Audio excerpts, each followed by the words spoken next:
감사합니다. 오늘 이 시간 말씀 앞에서는 우리 모두에게 약속하신 하나님의 은혜로 채워주실 줄 믿습니다. 참 잘 오셨습니다.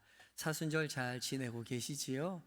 말씀 앞에 머물러 경건하게 또 은혜 가운데 사순절 지나셨으면 좋겠습니다.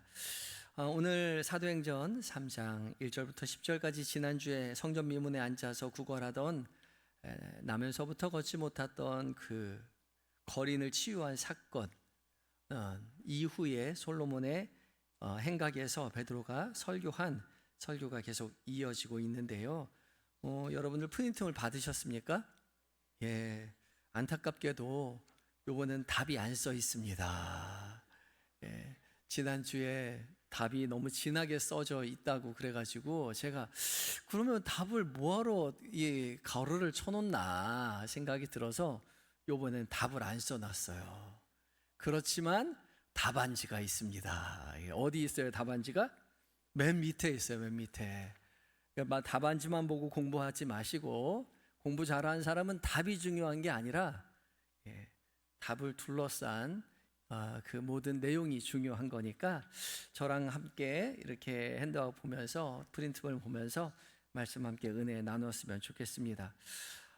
오늘은 베드로가 솔로몬 행각 설교를 한 내용인데요. 오늘 11절부터 읽었지만 사실 베드로의 설교는 13절부터 26절까지 길게 이어지죠. 간략하게 표로 정리해 놓았는데요. 표가 정리되어 있죠. 크게 몇 개로 나눌 수 있을까요? 셋으로 나눌 수 있어요.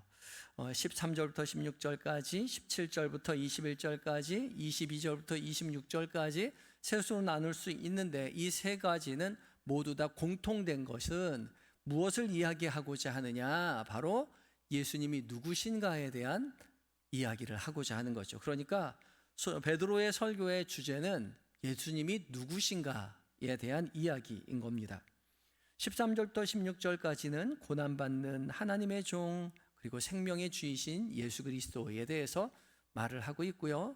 17절부터 21절까지는 용서하시고 회복하시는 예수 그리스도, 그리고 22절부터 26절까지는 언약을 성취하신 메시아 예수 그리스도에 대해서 말을 하고 있습니다. 그렇게 내용을 요약할 수 있을 것 같습니다. 핵심 메시지는 이따가 이제 계속 말씀을 읽으면서 나오겠고요. 좀 더 이제 자세하게 말씀 들어가면서 읽어보겠는데요.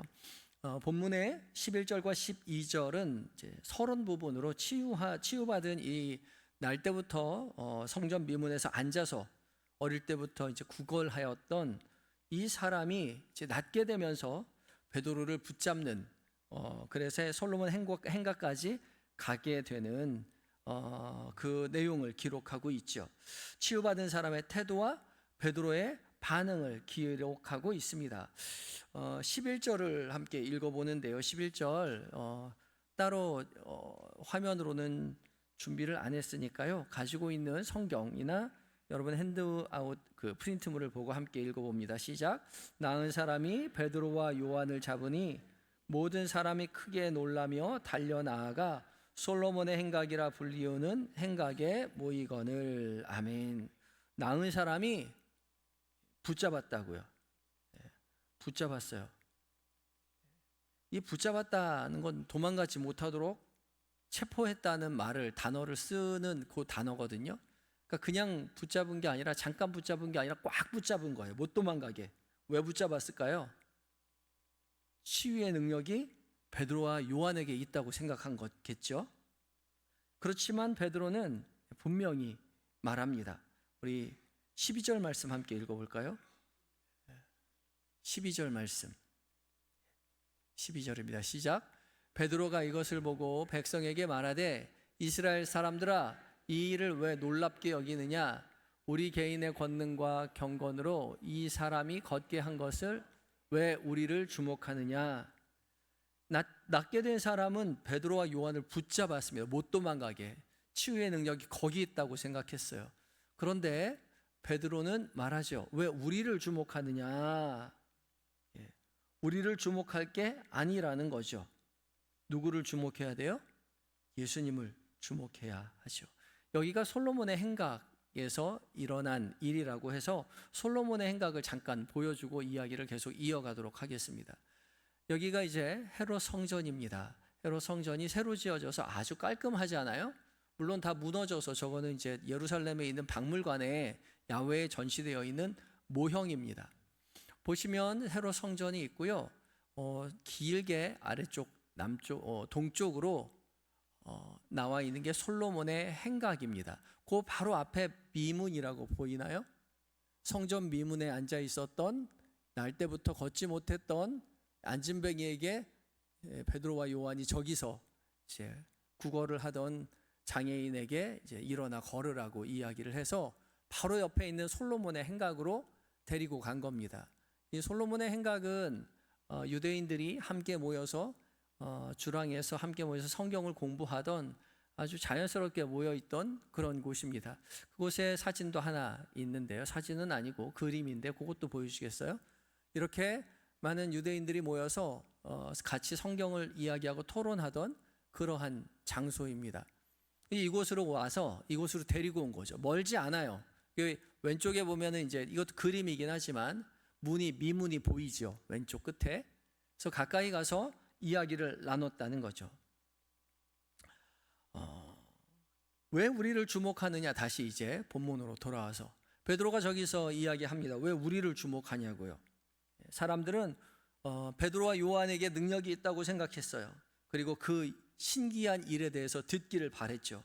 그렇지만 베드로는 이야기합니다. 왜 우리를 주목하냐고요? 사람에게 관심을 갖고 있는 거죠. 우리가 아니라 누구에게 관심을 가져야 돼요? 예수님이요. 베드로의 관심은 그가 누구인가에 대해서 관심을 가지고 있었습니다. 그리고 관심을 가져야 하는 예수님이 어떠한 분인지에 대해서 13절부터 26절까지 길게 설명을 하죠. 그래서 13절부터 26절까지 솔로몬의 행각에서 이루어진 베드로의 설교가 이어지고 있는데 그 핵심은 예수님이 누구신가입니다. 베드로와 요한을 붙잡았지만 베드로와 요한은 오직 예수님만 전하고 싶었지요.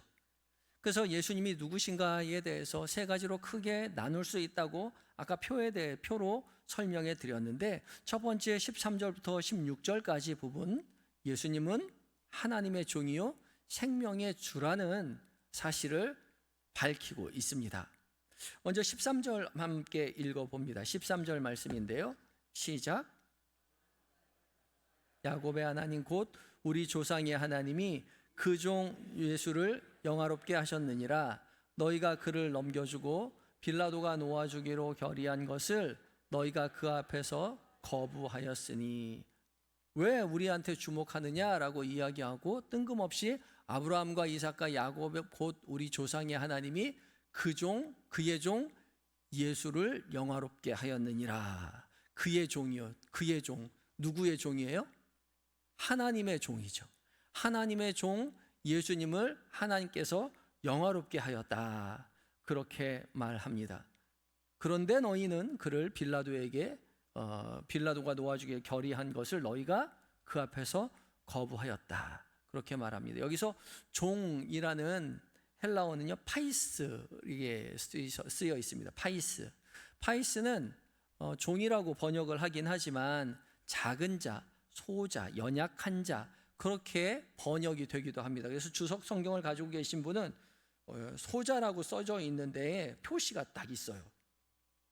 1 하고 써 있어요. 그리고 1을 쭉 내려가면 뭐라고 써 있어요? 종. 우리가 그의 종의 1이라고 써 있는데 종을 쭉 따라 내려가면은 또는 소자라고 써져 있는 그런 성경을 가지고 계신 분이 있을 거예요. 작은 자, 연약한 자라고 번역을 하죠.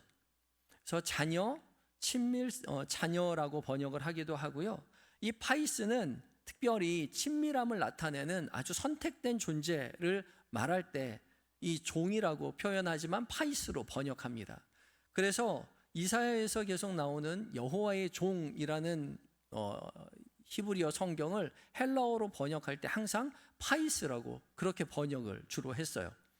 이사야서 52장과 53장에 주로 나오는데 이사야서 52장 13절 말씀을 함께 읽어봅니다. 시작. 보라 내 종이 형통하리니 받들어 높이 들려서 지극히 존귀하게 되리라. 내 종이라고 말하니 이 내 종도 여기서 파이스로 번역을 했습니다. 똑같아요. 그러니까 이 종이라고 말한 이 종은 그냥 둘로스, 그냥 일반적인 종이 아니라 하나님께서 특별히 사명을 가지고 선택하신 존재라는 거죠. 그는 어떤 존재입니까? 이사야서 52장과 53장에서 얘기하는 고난당한 메시아요. 고난당한 메시아를 바로 하나님의 종 예수라고 그렇게 표현하고 있는 겁니다. 그러니까 베드로가 말하고자 하는 요점은 너희가 거부했던 그 십자가에 달리신 예수님이 그 실패한 것이 아니라 하나님의 구원 계획 안에 있었다는 것이죠. 하나님의 구원 계획 안에 있었기 때문에 십자가에 달려 죽을 수밖에 없었다는 겁니다. 예수님은 고난받는 하나님의 종으로 오신 것이죠. 그래서 너희가 그 고난받는 종으로 오신 예수님, 그 예수님이 이 땅 가운데 오셨지만 너희가 그 생명의 주를 죽였지만 하나님이 살리셨고 그 일에 우리가 증인이라고 계속되는 15절에서 계속 이야기를 하고 있습니다. 고난받는 종으로 하나님의 종으로 오셨어요. 그러나 너희는 거부하였죠. 그리고 이어지는 15절도 함께 읽어봅니다. 15절 시작. 생명의 주를 죽였도다. 그러나 하나님이 죽은 자 가운데서 그를 살리셨으니 우리가 이 일의 증인이라. 아멘. 너희가 거부했을 뿐만 아니라 그 앞에서 거부했을 뿐만 아니라 결국은 생명의 주를 죽였습니다. 생명의 주를 죽였고 그러나 하나님께서 그 죽은 자 가운데서 그를 살리셨으니 우리가 이 일의 증인이다. 우리는 바로 누구예요? 베드로와 요한이죠. 베드로와 요한이 증인이에요. 그래서 그 증거하기 위해서 지금 다니고 있는 거죠. 너희가 생명의 주를 죽였다라고 그렇게 선언하는데요. 여기서 주가 아르케곤으로 되어 있거든요. 아르케곤, 아르케 처음이죠. 고는 아고인데 이끌다예요. 처음 이끈 사람, 근원자, 창시자라는 뜻입니다. 그러니까 이 여호와의 종, 하나님의 종 예수 그리스도로 말미암아 예수 그리스도가 생명의 주, 생명의 창시자라는 거예요. 태초에 하나님께서 생명을 창조하실 때에 예수 그리스도께서 그 자리에 계셨다는 거죠. 그런데 그런 예수 그리스도를 너희가 죽였고 하나님이 죽은 자 가운데서 바로 생명의 주 되신 예수 그리스도를 살리셨다는 거죠.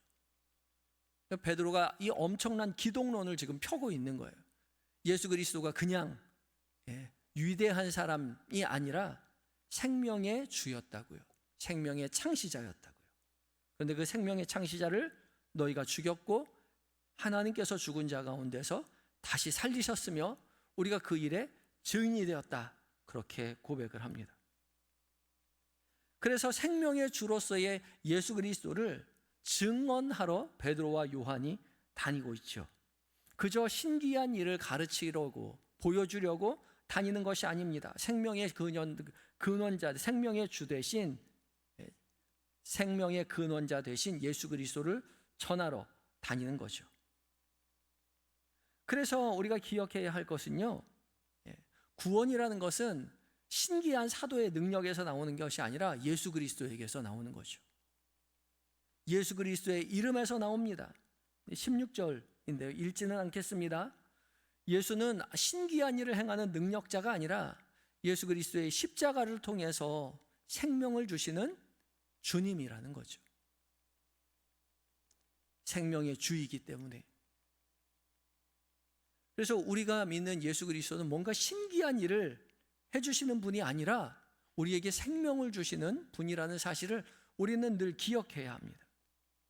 그래서 우리는 생각해 보아야죠. 이 지점에서 우리에게 예수님은 어떠한 분인가를 생각해 보아야 합니다. 여러분에게 예수님은 어떠한 분입니까? 여러분 예수님 어떠한 분으로 믿고 계세요? 의지하고 계세요? 처음에 날 때부터 걷지 못했던 안진뱅이가 이 베드로와 요한으로 말미암아 걷게 되었어요. 처음에 이 이 장애인의 관심은 이 신기한 일이 어디로부터 오고 있느냐였어요. 그런데 베드로와 요한이 그게 중요한 게 아니라 이 모든 일을 있게 하신 예수님은 십자가를 통해 우리에게 생명을 주시는 생명의 주인이라고 그렇게 고백하신 거죠.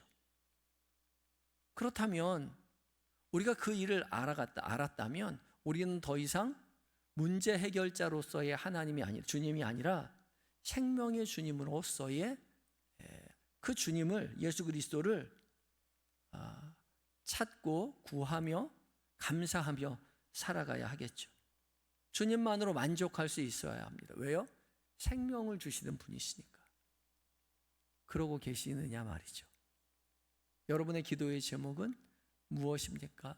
생명을 주신 주님 앞에 감사하며 살아가는 것으로 가득 채워져 있습니까? 아니면 여전히 그 날 때부터 일어나지 못했던 그 장애인처럼 뭔가 신기하고 놀라운 일을 내 인생 가운데 이루어 달라고 그렇게 기도하고 계십니까? 문제 해결자가 아닌 생명의 주님으로서의 예수 그리스도를 믿고 의지하며 살아가시는 저와 여러분이 되셔야 하겠죠. 두 번째, 17절부터 21절까지는요 어떠한 예수 그리스도에 대해서 이야기하고 있나요? 함께 읽어볼까요? 둘째, 시작. 둘째, 예수는 용서하시고 회복하시는 그리스도이십니다. 예수님은 용서하시고 회복하시는 그리스도이심을 17절부터 21절까지 소개하고 있는데요. 17절 한번 읽어봅니다. 17절 시작. 형제들아, 너희가 알지 못하여서 그리하였으며 너희 관리들도 그리한 줄 아노라. 지금 너희가 생명의 주를 죽였잖아요. 거부했잖아요. 그런데 베드로가 얘기하는 거죠. 형제들아, 너희가 알지 못해서 그리하였으며 너희 관리들.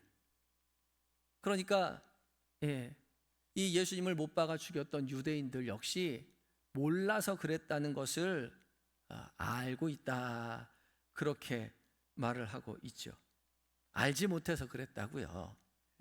그러니까 알지 못했으니까 용서해 주겠다는 얘기겠죠. 그런데 이 말이요, 베드로의 이 말을 들었을 때에 우리가 연상되는 또 한 분의 말씀이 있어요. 누구일까요? 바로 예수님의 말씀이죠. 예수님께서 십자가상에서 이렇게 말씀하셨어요.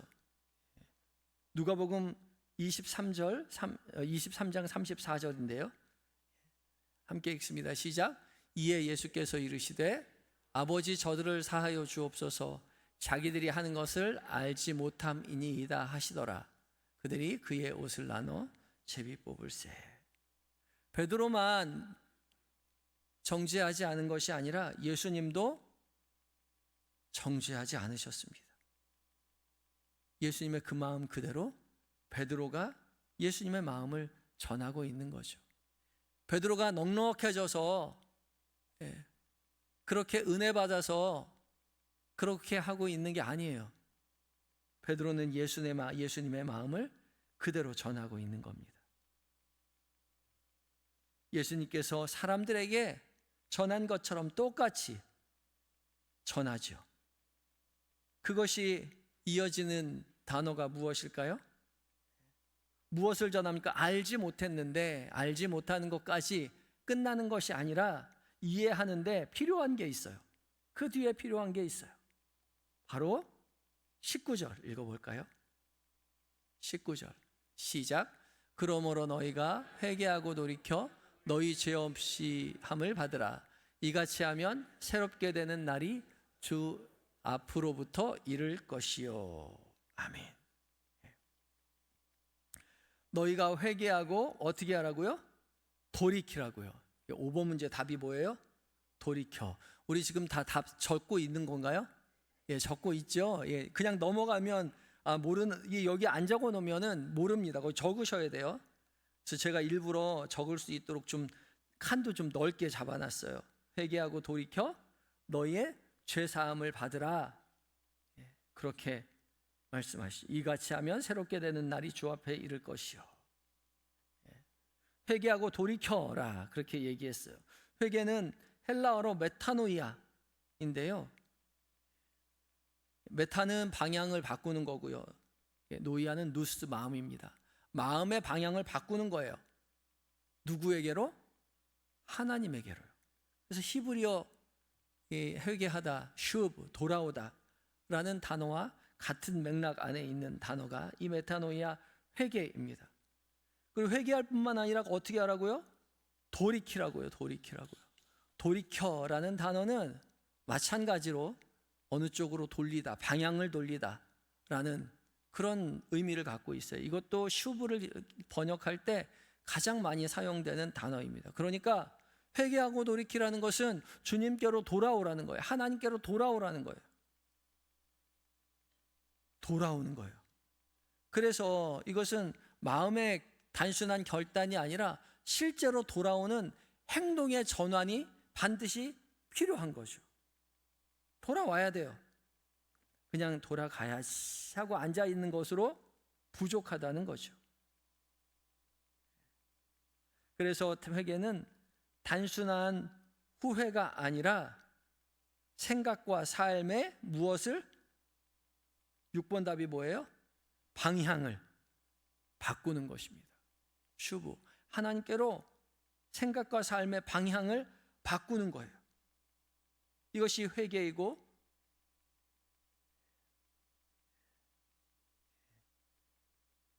이것이 돌이키는 것입니다. 방향을 바꾸는 거예요.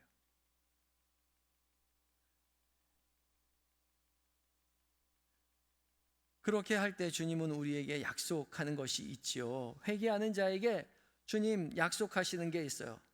무엇을 약속하시나요? 7번에 죄사함과 새로움을 약속하고 계시지요. 우리의 죄를 사해 주시고 새롭게 하시겠다라고 그렇게 약속하십니다. 19절에요. 죄사함을 받으라.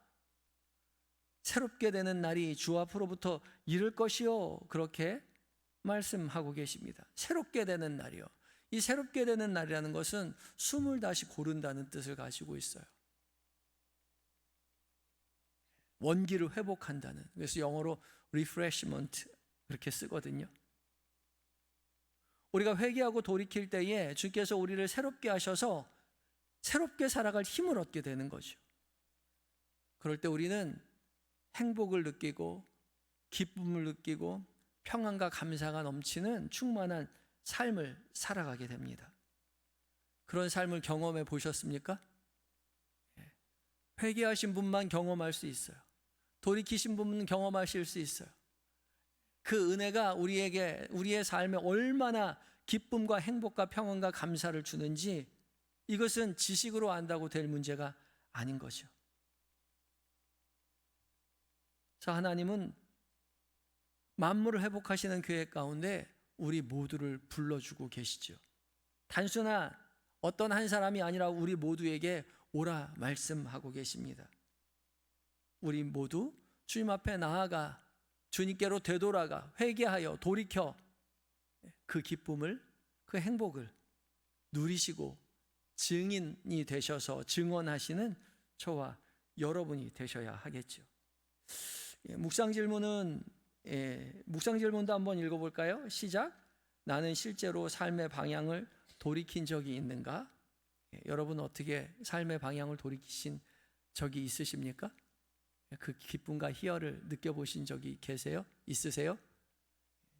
저도 중학교 2학년 때 제가 찬송가 1장부터 558장을 읽다가 주께서 저를 찾아오셔서 예수님이 저를 위해 십자가에 돌아가셨다는 사실이 너무나 믿어져서 펑펑 울고 그 다음 날부터 새로운 삶을 살게 되었죠.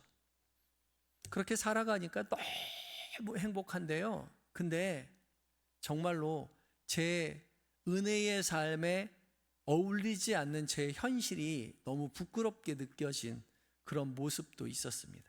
그러니까 삶의 방향을 돌이켜야 하는 저의 죄된 습성을 보게 하신 거예요. 아무에게도 얘기하지 않았는데, 저는 이거는 진짜 저희 어머니도 모르고 저희 아내도 모르고 저랑 제일 가까이 있는 사람도 아무도 모르는 이야기인데, 오늘 처음으로 제가 다짐을 해서 오늘 말씀과 관련됐기에 얘기를 합니다. 제가요 중학교 1학년 때 6번이었거든요. 저희 반이 50몇 명인데 6번이었으니까 어디에 앉았겠어요? 맨 앞줄에 앉았죠. 그럼 어떻게 될까요? 맨 뒤에 있는 애들이 괴롭혀요. 제가 이렇게 좀 나약하게 생겼잖아요. 그러니까 애들이 괴롭히는 거예요. 근데 그때는 교회를 다녔지만 제가 예수를 영접하기 전이었어요, 인격적으로. 그래서 제가 강해지는 무기를 하나 만들어야겠다 싶어가지고 뭘 했냐면 욕을 배웠어요. 욕을. 여러분 욕할 줄 아세요? 욕할 줄 아세요? 욕도요 아무나 못해요. 하던 사람이 해요. 그 연습하는데 잘 안 돼요. 근데 친구들이 괴롭히니까 막 저희 어머니한테 한 번도 얘기하신 거 없었는데 막 등치 좋고 막 그런 애들이 이제 학기 초에 와서 막 괴롭혀가지고 그 아이들하고 막 싸울 때 제가 강해 보이기 위해서 욕을 막 하고 막 이 필통을 막 집어던지고 그랬어요. 그러니까 이제 그 아이들이 저에게 다가오지 않더라고요. 그런데 계속 강해 보여야 하니까 욕을 연습했던 거죠. 그런데 중학교 2학년 때 제가 예수 그리스도를 주라 영접하고 나서 그 제 모습이 너무 부끄러웠던 거예요. 근데요 욕을 해보신 분은 알아요. 욕을 배우기도 힘들지만요 욕을 끊는 것도 힘들어요. 네. 어떠한 상황이 탁 닥치면 자연스럽게 욕이 생각이 나요. 근데 그게 하나님 앞에 너무 죄스러운 거예요. 그래서 제가 어떻게 했냐면 욕이 생각날 때마다 그 자리에서 멈춰서 회개를 했어요. 제가 아직도 생각이 나요. 문방구 앞이었는데 그때 뭐 때문에 제가 욕을 하려고 했는지 생각이 나진 않지만 욕을 하려고 했던 그 순간에 제가 그 자리에 딱 멈춰서 회개 기도를 했어요. 그랬더니 제 욕이 안 나오기 시작하더라고요. 그러고 나서 욕을 잃었죠. 욕을 잃었는데 욕을 언제 또 배웠냐면 군에 가가지고 욕을 해보고 싶었어요. 욕을 해보고 싶었는데 사실 군에서는 실패했어요. 안 나오더라고요. 지금도 욕이 안 나와요. 그래서 욕을 버릇같이 하는 분들은 욕을 그렇게 쉽게 하죠. 그분들이 욕을 하면서 욕이 굉장히 저주받은 막 그렇게 하는 게 아니라 그냥 쉽게 합니다. 그게 버릇이 돼서 그래요. 그런데 하나님이 별로 기뻐하지 않는 일이라면 바꿔야죠. 아무튼 오늘 말씀 실제로 삶의 방향을 돌이킨 적이 있는가라는 생각이 이 말씀 묵상하다가 제가 제 인생 최초로 여러분에게 고백합니다. 여러분은 어떤 삶의 방향을 돌이킨 경험이 있나요? 세 번째, 우리 세 번째도 함께 읽어볼까요? 시작. 예수는 언약을 성취하시고 새 시대를 여신 메시아이십니다. 22절부터 26절까지의 말씀인데요. 예수님은 모세가 예언한 참된 선지자이심을 22절에서 말씀하고 있습니다. 이 22절은 신명기 18장 15절 말씀을 인용한 거긴 한데요. 22절 말씀 함께 읽어볼까요? 시작. 모세가 말하되 주 하나님이 너희를 위하여 너희 형제 가운데서 나 같은 선지자 하나를 세울 것이니 너희가 무엇이든지 그의 모든 말을 들을 것이라. 모세는 이스라엘의 절대적인 권위를 가진 지도자였습니다. 그렇죠? 이스라엘 사람들이 한결같이 위대하다고 그 존경하는 가장 높으신 위인이 모세였죠. 존경받는 위인이었어요. 지도자였죠. 그러나 하나님은 모세와 같은 선지자 하나를 일으키겠다고 약속하시죠. 나와 같은 선지자 하나를 세울 것이다. 모세에게 말씀해 주셨어요. 너희가 무엇이든지 그의 모든 말을 들을 것이다. 여기서 그가 누구라고요? 예수님이라고요. 베드로는 이 약속이 예수님 안에서 성취되었음을 선포하죠. 그런데 중요한 점은요, 베드로 이 모세만 예수님을 예언한 것이 아니라 모든 선지자들이 다 마찬가지라고 이야기하죠. 24절 말씀인데요. 24절 말씀 함께 읽어볼까요? 24절은 따로 준비가 안 됐네요. 24절 여러분들 가지고 있는 프린트물을 가지고 함께 읽어봅니까? 시작. 또한 사무엘 때부터 이어 말한 모든 선지자도 이때를 가리켜 말하였느니라. 준비를 제가 하라고 했네요. 예, 맞네요. 정신이 없습니다. 모든 선지자도 이때를 가리켜 말하는 것이라고요. 모세뿐만 아니라 모든 선지자도 예수님을 참된 선지자라고 가리키고 있다는 거죠. 그래서 구약 성경에 우리가 가지고 있는 39권의 구약 성경의 결론이 바로 예수님이라는 거죠. 구약 성경은 바로 여러 이야기들의 집합이 아니라 예수님을 향하여 흐르는 단 하나의 구원의 이야기입니다. 그래서 아브라함에게 주신 그 약속의 복 역시도 예수님 안에서 완성되었음을 우리는 기억해야 합니다. 잊지 말아야 돼요. 그래서 25절과 26절인데요. 함께 읽어봅니다. 25절과 26절 시작. 너희는 선지자들의 자손이요 또 하나님이 너희 조상과 더불어 세우신 언약의 자손이라. 아브라함의 이르시기를 땅 위의 모든 족속이 너의 씨로 말미암아 복을 받으리라 하셨으니 하나님이 그 종을 세워 복 주시려고 너희에게 먼저 보내사 너희로 하여금 돌이켜 각각 그 악함을 버리게 하셨느니라. 아멘. 창세기 12장에 그 언약의 주인공이었던 그 종이 예수 그리스도에게서 성취되었다라고 이제 선언하죠. 하나님이 그 종을 세워 복 주시려고 그 종이 바로 예수 그리스도라는 거예요. 베드로는 그 종을 세워 복 주시려고라고 이야기하잖아요. 그 복이 무엇인지 이야기하고 있는데 너희에게 보내사 너희로 하여금 각각 돌이켜 그 복이 뭐라고요? 그 악함을 버리게 하셨느니라. 그게 복이에요. 하나님께서 약속하신 복, 그 종을 세워 주신 복은 악함을 버리는 거였어요. 당시 유대인들이 생각한 복은 물질이 많아진다든지 재산이 증가한다든지 그런 거였는데 베드로가 말하는 하나님께서 예수 그리스도를 통해서 주신 약속하신 그 복은요, 악함을 버리는 겁니다. 죄에서 돌이키고 악을 버리고 하나님과의 관계가 회복되는 것이 바로 복이에요.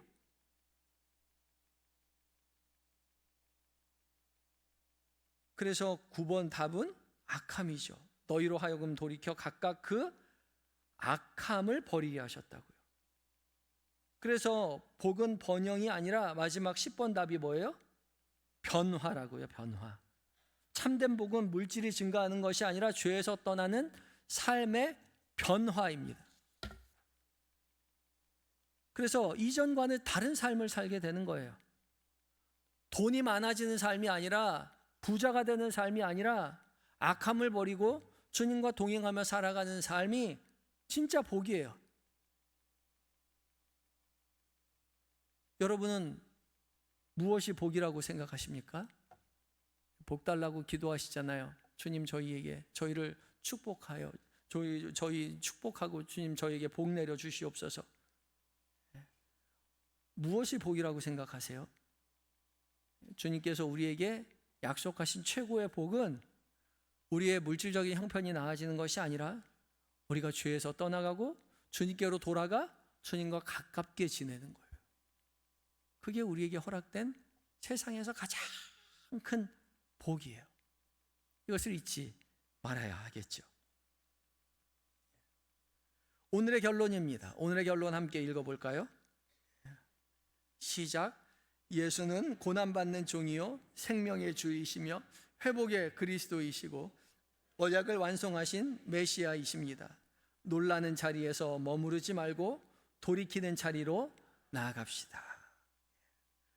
놀라고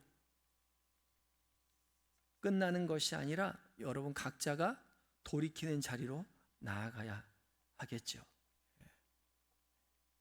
여러분 삶의 변화가 필요합니다. 예수 그리스도를 만난 자, 하나님께서 기뻐하지 않는 악의 모습들을 다 버리시고요. 한 번에 되지 않아요. 연습해야 합니다. 어디 가서 이제 나 목사 욕 잘했다더라 그렇게 얘기하지 마시고 다 잊어버리셔야 돼요. 여러분의 삶의 변화가 어떻게 이루어지는지에 대해서 곰곰이 생각하시고 기도하시며 노력하시기 바랍니다. 10번까지 어떻게 다 쓰셨어요? 네, 우리 볼펜 안 가지고 계신 분은 대답을 못 하셨는데 집에 가셔서 꼭 다시 한번 답을 적어 보시고 다시 한번 돌이켜 보시기 바랍니다. 우리 함께 기도할 때요, 여러분 다짐의 기도 했으면 좋겠습니다. 주님, 저희가 주님을 따라 나선다고 하지만 저희가 주님 앞에 구했던 복이 주께서 우리에게 주시고자 했던 그 복과 얼마나 다른지요, 돌이켜보게 하시고 여러분 각자에게 들려주신 하나님의 음성에 짧게 다짐의 기도 드리고 제가 기도합니다. 함께 기도하시겠습니다.